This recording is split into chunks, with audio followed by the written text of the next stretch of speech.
Dios les bendiga, soy el pastor Gilberto Gutiérrez de la Iglesia Bautista Ores de México DF. Me da mucho gusto saludarlos en este martes 13 de febrero de 2018. Seguimos estudiando los proverbios de Salomón, sabiduría práctica para ser feliz. Y la miniserie que está dentro del capítulo 10, que se llama Las comparaciones son odiosas pero útiles, tenemos hoy la quinta parte de esta miniserie. Comunicación sabia es el tema de este devocional. Se encuentra en Proverbios capítulo 10, versículos 10 y 11. Y estos solo dos versículos nos hablan de la comunicación, de lo que hablamos, de la manera como nos expresamos con otras personas y cómo interactuamos con otras personas por medio de la palabra. El texto dice así: el que guiña el ojo acarrea tristeza, y el necio de labios será castigado. Manantial de vida es la boca del justo, pero violencia cubrirá la boca de los impíos. Analicemos el pasaje parte por parte y después puntualizaremos las enseñanzas principales.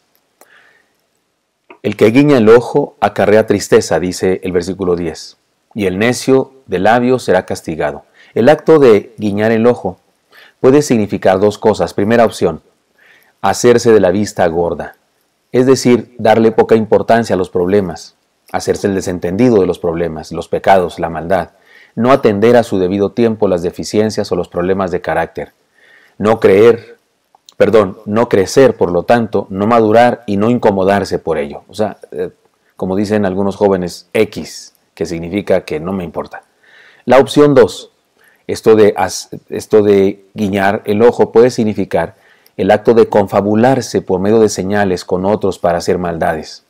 Es decir, ser un patán que se expresa con sarcasmos y tiene un código especial de comunicación con sus secuaces. En cualquier caso, cualquiera de las dos opciones, se trata de una necedad que acarrea tristeza.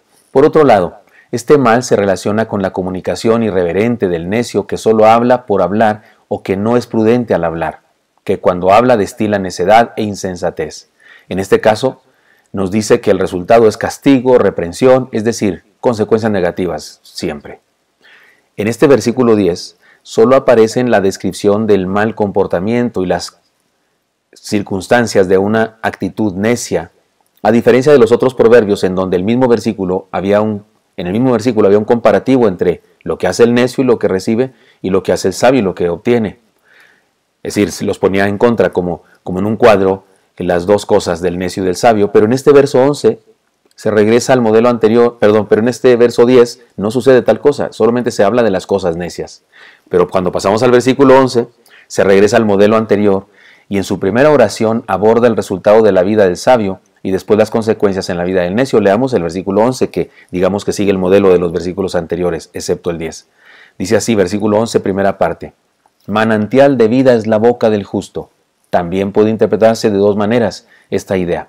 Primera opción: la bendición de la palabra sabia. Cuando el sabio habla, comparte bendición al que lo escucha. Esto es lo que posiblemente significa. Pero hay una segunda opción: la bendición de la respuesta a las palabras sabias. Cuando hablamos con sabiduría, recibimos una respuesta similar, una respuesta de sabiduría. En cualquier caso, se trata de la bendición de una comunicación edificante.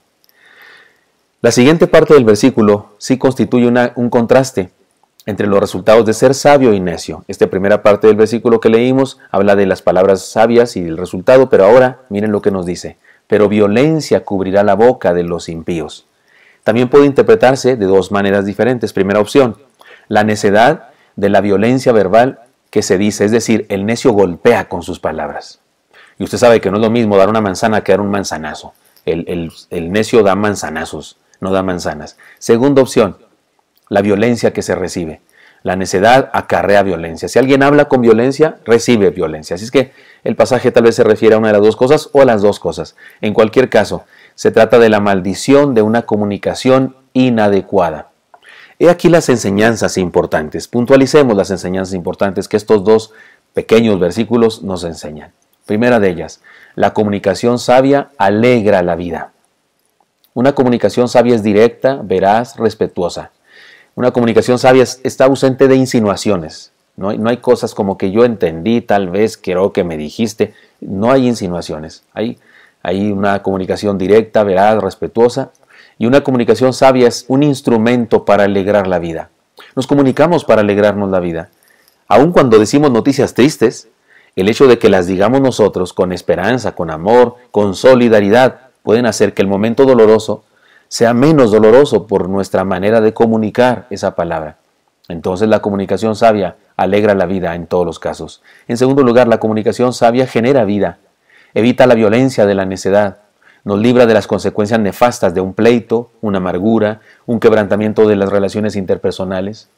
Y en resumen, la comunicación sabia enriquece las relaciones entre seres humanos, parientes o amigos, lo que sea. Y en tercer lugar, la comunicación sabia nos permite una interacción que nos bendice y honra a Dios. Les cuento, el Señor Jesucristo abordó este tema también en el Sermón de la Montaña. Leamos lo que dijo al respecto. Además, habéis oído que fue dicho a los antiguos, no perjurarás, sino cumplirás al Señor tus juramentos. Pero yo os digo, no juréis en ninguna manera, ni por el cielo, porque es el estrado de Dios, ni por la tierra, porque es el estrado de sus pies. Porque es el estrado del trono de Dios, primeramente dice, porque es el trono de Dios, ni por la tierra, porque es el estrado de sus pies, ni por Jerusalén, porque es la ciudad del gran rey. Ni por tu cabeza jurarás, porque no puedes hacer lo blanco o negro un solo cabello. Pero sea vuestro hablar sí, sí, no, no, porque lo que es más de esto, de mal procede. Esto se encuentra en Mateo 5, 33 al 37. Les cuento que los fariseos, los religiosos de la época del Señor Jesucristo, habían inventado todo un complicado sistema de juramentos para relacionarse con la palabra, y este se podía utilizar para no tener que comprometerse demasiado. Básicamente se decía que solo cuando se mencionaba el nombre de Dios en un juramento, se estaba obligado a cumplirlo. A lo que al Señor le molestaba de todo ello era la frivolidad con la que los hombres solían hablar, sin poner sinceridad a las palabras. El día de hoy existe el mismo problema. Las palabras se las lleva el viento, decimos por ahí. Papelito habla, dicen otros. Y así son muchos los dichos que usamos y que subrayan lo superficial de nuestro compromiso en la comunicación, que por cierto, hace necesario que usemos juramentos para que se nos crea. Además, no solo juramos cuando decimos lo juro, sino cuando agregamos a nuestro sí o a nuestro no alguna añadidura para que nos crean, para ser creídos. Por ejemplo, cuando decimos, por mi vida que tal cosa, Dios sabe que tal cosa, Dios es testigo de no sé qué, o por la vida de mis hijos, por las orejas de un tío. Y de esa manera estamos jurando cotidianamente. El Señor espera que los ciudadanos de su reino, los seguidores, nosotros sus seguidores, seamos de tal manera justos y cumplidos con nuestras relaciones y con las personas con las que hablamos, que no sea necesario jurar jamás para que nos consideren veraces. El cielo y la tierra, nuestro cuerpo y la vida de otras personas son cosas que no nos pertenecen y de las que no tenemos el control, así que no tenemos ningún derecho a comprometerlas con tal de que nos crean. Por mis hijos, ¿quién soy yo para andar jurando por mis hijos si ni siquiera me pertenecen del todo, son de Dios? O sea, es un error y es frívolo tener que jurar para que nos crean, cuando no tenemos derecho a tomar ninguna cosa de este universo que Dios ha creado y comprometerla. Todo le pertenece a Dios. Éxodo 27 prohibía fallar a un juramento que incluyera a Dios. Pero otra vez, nuestro Señor va más allá de eso y nos dice que hemos cometido un pecado cuando no cumplimos a la palabra dicha, independientemente de que hayamos jurado o no. Nuestra palabra es la palabra, debemos cumplirla. El Señor no se rehusó a ser sometido a un juramento. Por ejemplo, en Mateo 26, 63 a 64, cuando lo están interrogando, Pablo juró en varias ocasiones, por ejemplo, 2 Corintios 1:23 y Gálatas 1:20.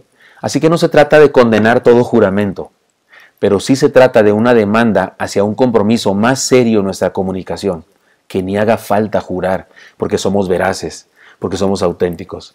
Jurar habla de desconfianza, de falta de crédito, de falta de transparencia. En el reino de Cristo, los ciudadanos debemos tener una palabra inviolable, porque la ética cristiana va más allá de cualquier compromiso. La simple palabra, una simple mano levantada, la aceptación de un cargo, el decirle sí al juez, sí acepto, cuando nos casamos, el formar parte de una iglesia, el dar un sí o un no a cualquier circunstancia, debe sernos un compromiso inviolable, un compromiso absolutamente que debe cumplirse absolutamente, hayamos jurado o no. Además, la palabra también nos enseña que nuestra comunicación debe ser benigna y fructífera.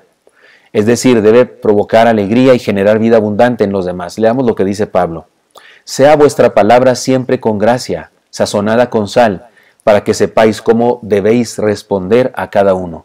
Esto está en Colosenses 4:6. Todos Conocemos personas que cuando hablan echan un balde de agua fría a la vida, siembran amargura, discordia, pero también todos conocemos personas que son una bendición cuando hablan, siembran gozo y plenitud de vida. Seamos de esos, imitémosles. Seamos sabios en nuestra comunicación y vivamos felices. Espero que esto sea útil para usted y me encantaría encontrármelo el día de mañana. Hasta pronto.